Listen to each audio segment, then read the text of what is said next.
and welcome to Trastra. Today we're going to talk about the 5 most common newbie mistakes in crypto. And I got to tell you, I don't think this conversation could be more timely. The crypto market's been in a bit of a meltdown. The price of Bitcoin, the godfather of the space, is only 1/3 of what it was at its peak in 2021. And billions of dollars of value were lost from cryptocurrencies in a matter of hours. Coins that are supposed to be stable are looking anything but. And one of the major trading platforms in the space has warned users that their money might not always be safe there. The claims proponents have long made about cryptocurrency, that it's an inflation hedge, that it's digital gold, etc., appear increasingly dubious. And to be completely honest, before the current downturn, a lot of what was going on was kind of fishy. Hackers have stolen tens of millions of dollars in crypto, and the sector is rife with stories about various scams. And listening to a recent eye-opening episode of the Bloomberg's Odd Lots podcast, in which Sam Bankman-Fried, I love the name, the brilliant digital currency billionaire and the founder of the FTX exchange, explains how yield farming works, you might be stunned by its resemblance to a classical Ponzi scheme. So if none of this scares you off cryptocurrency space, I applaud your courage. Nevertheless, I want to share with you some of my own personal experiences and talk about the 5 mistakes I made when I first got into crypto in 2016-ish. Granted, that was a much different time, and since then, we've gone through some tectonic transformation in regards to crypto, digital asset markets, regulation, and education. But amazingly, I keep seeing people making the same mistakes I made in those days when Bitcoin's price was only $400. So if you haven't already, please subscribe to the channel and let's kick off this walk of shame. I give you 5 mistakes I made when I was a crypto noob.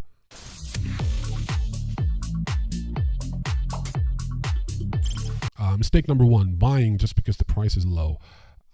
Low prices don't always represent bargain. Sometimes prices are low for a reason. And watch out for those cryptocurrencies that are real cheap right now, and they appear on a lot of podcasts and price prediction videos when some sage from some sort of a blog or news organization or just a regular Joe will jump on YouTube telling you, hey, these are the coins that are just going to 10x in the next 2 to 3 months. So just buy as much of it as possible. If you go back to YouTube like a year and look at those recommendations that people had made back then with the thousands and tens of thousands of views, and probably some people actually taken those opinions at face value and bought some of those coins, and then you run those coins through CoinMarketCap, you will notice that those predictions are almost all the time, almost always shit. So don't do this. Don't buy just because it's cheap. Mistake number 2 that I've made many times myself, going all in. This basically correlates with one other mistake. It's not on the list, but it's sort of the same thing.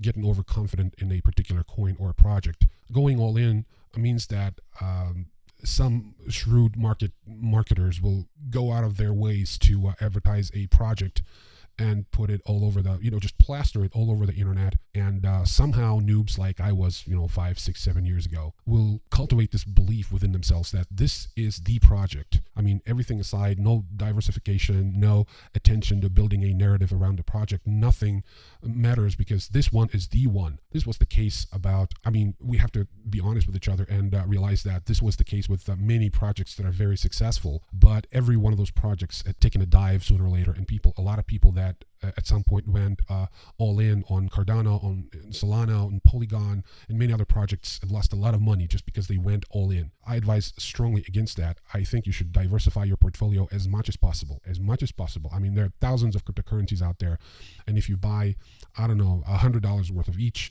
it's going to be a blast to watch the space, to observe it, to play with all those, and that's basically it. Yeah, so the mistake number 2 that people make is going all in, and I strongly advise against that. Mistake number 3, and it's a very popular one, and the mistake is thinking that crypto is easy, that it's easy money. Every single crypto project will try to convince you that joining the project and trading coins and investing in cryptocurrencies is just so easy. Just a couple of easy steps. In just a couple of clicks, you'll be able to 10x your investment, and the next thing you know, one more click and you're a billionaire. That is never the case. Never the case. Cryptocurrency is not easy. Markets are not easy. You have to have some initial skills like math. You have to possess a certain cognitive state that allows you to analyze things quickly on the go. You have to be able to go through several different information streams simultaneously in real time. It's not for everyone, guys. Let me be the first one to tell you, crypto trading and investing as a whole is not for everyone. Be very careful with this. You have to assess yourself in the beginning of your investor career, whether or not you have what it takes. I mean, I hate to use Hollywood cliches, but you have to know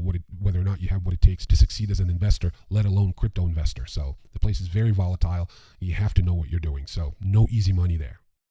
This is the one that still, this is mistake number 4. It still fascinates me to this day. I mean, it seems to me that we should be able to remember our key phrases whenever we get involved with hard wallets. I mean, you buy a flash drive, it's like $20-30 online. And then in order to activate it, you have to come up with, I think, a 12-word, I mean, depends on the wallet, but it's basically, it's a pretty lengthy phrase that you have to come up with and then memorize it somewhere. You have to write it down or keep it somewhere. Well, guess what? People keep forgetting their key phrases. I mean, they don't forget their key phrases, but they just lose access to Google accounts where they keep the key phrase in the Google Docs, or just replace computers or replace phones and don't think about it until several months later when they realize all of a sudden that they had that file, that text file saved in their phone or some other place, and they lose hundreds and thousands of dollars in crypto just because they were silly enough not to store their wallet, their hard wallet key phrase in an appropriate space, in an appropriate place. Be smart, please. And finally, number 5 mistakes noobs make is falling for scams. This is a big one, guys. In fact, we produced a video on this particular topic that I think it's called How Not to Get Scammed in the Crypto Space, or just not to get scammed. I'm going to leave the link to that in the description and up top there. But it's also a cliche. It's almost a platitude, but it's astonishing to me. It's absolutely mesmerizing. It's amazing that people are still falling for these things that have been illuminated for us by people much smarter than ourselves years ago. I mean, the Nigerian prince scheme. Be very wary of crypto deals that sound too good to be true. I'm going to talk about some common crypto scams here in this video, but again, we've done a specific video on that topic. It's called How Not to Get Scammed. I'm going to leave the link in the description. It's amazing to me that things like, for example, cloud multiplier scams, they still work. It's a cloud multiplier. It's a fancy name for what's called the Nigerian prince scheme. When you get an email or some sort of a message when they tell you about an investment opportunity or something, hey, it's a charity, so why don't you transfer some coins to this wallet and whatever. These things still work. Do not accept those messages from strangers. There's a simple solution. Do not do that. If you see, hey, this is Anton, marketing director for a shitcoin, and I want you to transfer some of your Bitcoin to this wallet, just freaking delete it. This is all you got to do. But people fall for that. So, and I mean, I'm ashamed to admit it that I've fallen for that a couple of times myself, but I was very young. I was stupid. I think I was high at the time, but it doesn't really matter because I don't do it anymore. And I suggest you be very careful with your incoming correspondence, whoever it is from. I mean, it's well known that some scammers can duplicate accounts of the ones that are already in your mail or in your chat rooms. So be very careful with that. And overall, you should be aware of the offers of free money in this space. In this space, you've got to remember this right from the beginning, right from the start. There is no such thing as free money. That's it. Just remember that. One other thing called pump and dump. It's not a scheme per se. It's basically a mechanism how the majority of, like, for example, yield farming. I already told you about Blankman-Fried's admission that it's basically a Ponzi scheme. But the way it works is that there might be a small DAO or just a collective. It doesn't have to be a formalized by an agreement or a contract unity. There's just a group of people, group of miners rather, or developers that agree to mine some coin, and then they mine enough to release it into the open market and endow it with a flashy website and some white paper and some sort of a pushy marketing campaign, and they already hold that coin. So it's basically they pump it in blogs on Reddit or whatever, on Telegram, so the coin shoots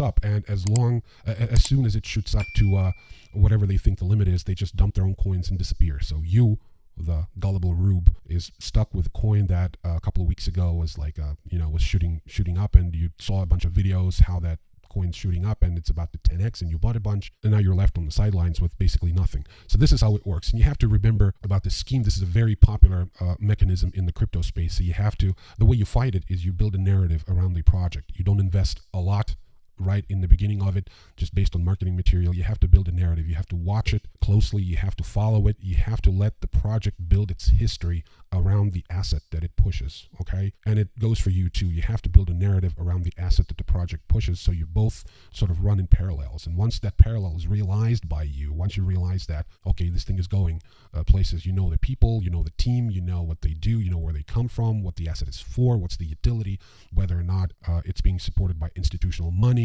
And this is when you invest, and this is when you invest small, and then you watch it, and then you sort of build your portfolio, etc., etc. So this is how you fight this thing. I don't know any other another way around it? If you do, please let me know in the comments. I'm very curious if there's another way. Here's another mistake. That's just one other scam. It's not a scam. It's basically just what's happening. So you have to be aware of these things. And if you're a noob, you will probably go for it. Do not. I advise you to stay away from from unknown brands, from generic wallets that are out there. They're flooding Google Play Store and the App Store. They're just basically flooding the internet. All kinds of off-brand wallets and apps that allow you to trade your money, trade your crypto, trade it for fiat back and forth, and so on and so forth.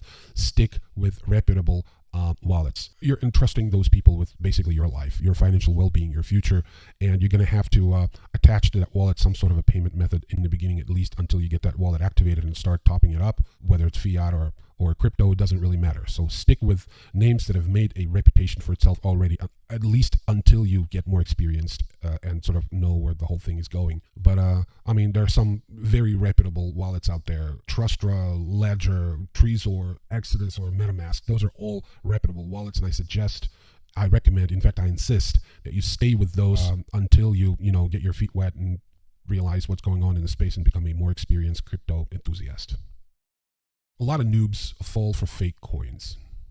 Okay, in May 2022, it's already very difficult to say which one's a fake coin, to be perfectly honest with you. Okay, I thought Doge was a fake coin, and look what happened. I thought many coins were fake, created as jokes, created as an exercise in coding, and bibbidi bobbidi boom, voila, these coins are kind of chunked off the narrative, and now they have their own lives on the blockchain. Some developers have migrated to other blockchains. They grabbed their coins, they've included them in some sort of a protocol that now forks, and before you know it, that coin that you thought is a joke coin is now trading on successful and popular exchanges and whatever. So there's no way to tell which coin is actual fake, but there are some traits that you can observe in the space. When it's a crappy website, there's no word on the team that's creating this, that's working on the project. You can't contact the support team. The coin's only supported by shady, murky exchanges. It's not on mainstream exchanges. You can always grab that information, from the ether, not cryptocurrency ether, but the ether as in, thin air. It's out there. You have to learn how to grab it. Okay, as a perfect moment in the movie Heat. I think it's 1995 with De Niro and this crippled guy who's gathering information for the gang, and he's pitching his next job, and he's like, well, here are the blueprints for that, here are the blueprints for the alarms, etc., etc. And then Robert De Niro goes like, where did he get this information? And this guy, of course, he doesn't want to divulge his sources, so he goes, well, it's just out there, you know how to grab it. I print out here of the cash flow of the bank for the past 2 months. How do you get this information? Just comes to you. This stuff just flies through the air. They send this information out. I mean, it's just beamed out all over the fucking place. All you have to do is know how to grab it. See on how to grab it.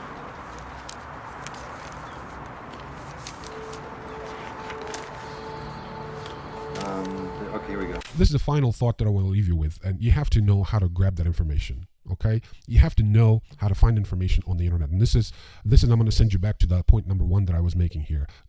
No, it wasn't point number 1. I think it was number 3 or 4. I mean, crypto is not for everyone. If you do not know how to Google things, it's not for you. If you don't know how to find information, how to analyze it, how to read between the lines, this is not for you. Investing is not for you. Do something else. But if that's something that you think you can master or you already possess, kudos. I don't think you need my advice. So good luck with everything. With this thought, I leave you. Thank you so much for watching the video.